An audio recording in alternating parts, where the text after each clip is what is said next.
Um, so what were first we're supposed to state our names and like years and college stuff.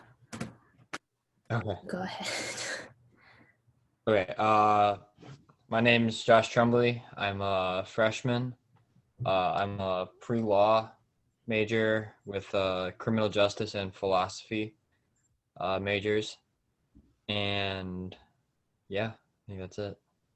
Sick. I'm Roselyn Beaman. I'm a freshman and my major is telecommunications. Nice. So just to start the interview off, what were your families or like your hometowns like general attitude about race or politics if it plays into it? All right. Well, I'm from the west suburbs of Chicago, so people around here are generally pretty understanding about um the race, and we are a blue state and a blue county, so uh yeah, the majority of people are very understanding of what it means when it comes to racism, and most people try to be anti-racist, I would say. Of course, you have those few people who aren't as understanding, but yeah, for the most part, most people are pretty understanding. How about you? Oh, I think for this part, like I just ask you the questions and then you do a separate, we have to have a separate like Zoom meeting. So you record it and then you turn that. Okay, Yeah. so we're doing a Sorry. half hour. What? No, that's fine. Okay. Um, so like when did you first start thinking about race? Or can you remember when you first noticed or started to think about race? um I think a little bit in elementary school, I kind of remember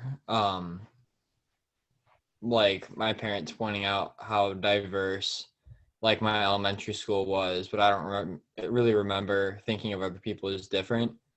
But that's probably my first recollection of um, what race looked like. Yeah. Nice. How much of your attitude about like racism do you think came from your hometown and like your family's views, if at all? Um, I think, I mean, of course, your environment shapes like your ideals and what you think of your political views and stuff like that. But I think, especially growing up in a Christian family, I mean, I was always taught to treat everybody the same. So I think that's a big part of what I still carry with me today. And um, that really affects my political and racial views. I'm kind of in like the opposite boat over here, except for the family part. My family's very understanding, but like where I'm from, everybody's racist. um, so like because you grew up in more of a liberal like town, is that why you wanted to take this class, or was it more like based off of what happened in 2020, or just because you wanted to learn more about it? I took this class off of Dr. Bartlett's recommendation, and it did sound interesting, especially, I mean, I scheduled right after the George Floyd um, incident, and I think it was good coming to college, especially as a freshman, like having a class right off the bat that really taught about like the history of racism, because that's definitely something that's not talked about enough. Um, and I think just having this class immediately at Ball State, that was something I was like, okay, because I knew what racism was, but I didn't like know the history of it or how to be an anti-racist, or I definitely thought of myself as someone who wasn't racist, but now I understand that um I do have racist tendencies just because that's what society's ingrained into us, and as hard as I try, I will most likely always commit racist acts, whether they're terrible or not. I will know that I like need to be aware of that as a citizen. Um, like you said, like when you took this class, like you were trying to take it to educate yourself more to like build off of Mhm. being an anti-racist, how do you think this class has done that for you? And like, in what ways do you think our discussions and like readings has added to your perception of um, like America and white supremacy and racism and like being an anti-racist? Um, I would say, well, one of the discussions that I liked the most was the discussion of microaggressions, and that's one of the biggest things now that like I can like just in like everyday conversations, like I can point that out now. It's and like put a name to it, and I think that's one of the most important things when trying to be an anti-racist is just being able to put a name to different acts that it's like, oh, I can, all right, now that I can see it, I can make a change about it. Um, how much did you like already know about racism coming into it, or was it just sort of like you knew that like there were a lot of like racist things happening in America and you knew you didn't want that to happen, but you didn't have like a base understanding, or like just how much more have you grown because of the information in this class? Um, I think there's a lot to be said. I think I know a lot more about the history, and I think my views have changed about like trying to pay back like what happened in the past.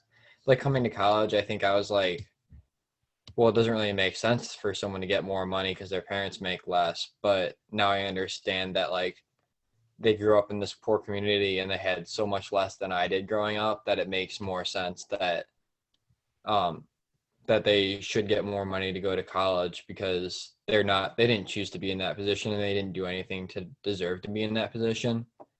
And my whole stance coming in was like, well, I didn't choose to be in the position I am now, but I am. And I see now that our positions aren't as equal because of the history that America has had with racism. Um, sorry, I lost my place. Has it become easier to like discuss race with, you said you were from like liberal place, so I assume that you don't have very many family members that like say racist things Thanksgiving or something, but has it become easier to discuss it with people who maybe aren't as educated, or like do you feel like you have better grounds to stand on if you hear a microaggression and like you want to call it out and you want to tell somebody, hey, you can't do that? Um, I don't know. I'd say it's definitely not an easy thing to talk about. So I'd probably say no, it hasn't gotten easier.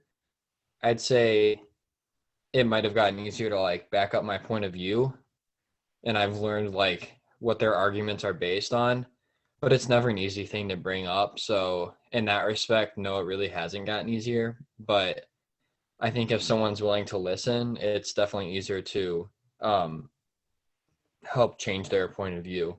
Mm-hmm.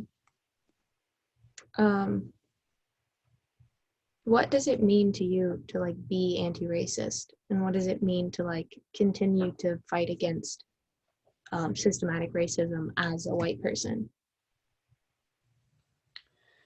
Being anti-racist to me is just um, I think the difference between an anti-racist and someone who's not racist, an anti-racist is someone who makes a conscious effort to uh, I don't want to say end racism, but make a conscious effort to make others uh, uncomfortable about racist things that they might be saying, while someone who's just not racist is just they're a bystander essentially. And I think being an anti-racist is important um, so that we aren't just letting like things pass by. How much do you think public education affects racism and prejudice? And like, does it continue to make it, sorry, does like public education make racism more prevalent in America to you? At least where I grew up, I'd say that no, it wasn't. But again, I grew up in a diverse area that like you knew it was a thing. I could see like if you grew up in an all white community, then you kind of have to add the concept of race because you, there has to be some way to diversify the learners so that they have some general idea of what the concept is. But I think at least the public education that I had, I mean, we recognized race, but there wasn't anything that I can really think back on that was like, well, that I disagree with now. And I think everything was just like very like taking a step back, which I think is all right until we can find better ways to talk about what racism actually is and agree on a good definition of racism. Um, can you remember any time that you saw like an instance of racism, specifically at college, but also like before, during high school and just life? Well, one of the biggest things for me in college was when there was the Trump supporters going around harassing people. I mean, I remember being out nights like that, and I remember that was like one of the first moments where I had the realization, oh, this is what white privilege is that I don't have to be scared when stuff like this is happening. And that was one of the biggest moments for me when I like really started to understand what racism was. High school wise, um, I I don't know if there's anything that I can really think back to that was like specifically racist, or at least that I saw, or maybe I just wasn't like aware enough to recognize that, oh yeah, that was racism. I'm sure there were events that happened, but I might just not have been educated enough to recognize that, oh yeah, that was racist. How do you think Ball State has done to like make the campus more inclusive and safer for like people of color? I think the organization, Ball State itself, has done a good job of really letting students take the lead with all of that. And so we've seen like a lot of student organizations pop up that have been really supportive of each other. And I think that's the way that a college campus should operate, is that the organization of the university itself shouldn't promote or shouldn't necessarily take a stance one way or another, because then it's taking a stance politically, and I don't, that's not right. But I think they've done a really good job of opening the door for the students to take the lead, and the students have done an amazing job of creating groups and organizations to help support those who have been discriminated against. How much do you think racism and prejudice ties into political values? And should it even be discussed in like a political context, or should it just be separated completely? Um, I think the main difference between the left and the right is that the left wants to recognize that racism happened and they want to make up for it with reparations and essentially the form of money by giving those who are hurt money in whatever form the money may come in. And I think the right is, they recognize that racism happened, but they want to move forward, and they don't like, they recognize it happened, but they want to move forward, and they believe that with by improving the economy, eventually things will turn around and there won't be as much poverty, and that eventually through building the economy and stuff like that, that people will be, that those who are discriminated against will be able to move out of poverty. Um, how has everything that happened in 2020 like changed your perspective of racism and specifically America, like before the events of the past 7 months? Like, sorry, everything that happened with like George Floyd and all of the protests and all of the like the movement and how big it got. Do you think that like added a lot to your perception of America and like really brought to light a lot of things that were happening for you? Or did it just sort of amplify stuff you already knew? I think brought to light is the right term. I mean, I don't think it changed like my political standing a whole lot, or it changed like what I think needs to be done socially, but it definitely opened my eyes to like, oh, this actually happens. And so I'm definitely more aware now, and I think that's the most important thing that's at least come from me of the recent events. Um, did you do like any anti-racist activities, like go to protests or spread information or just anything like that? And if you did, like what?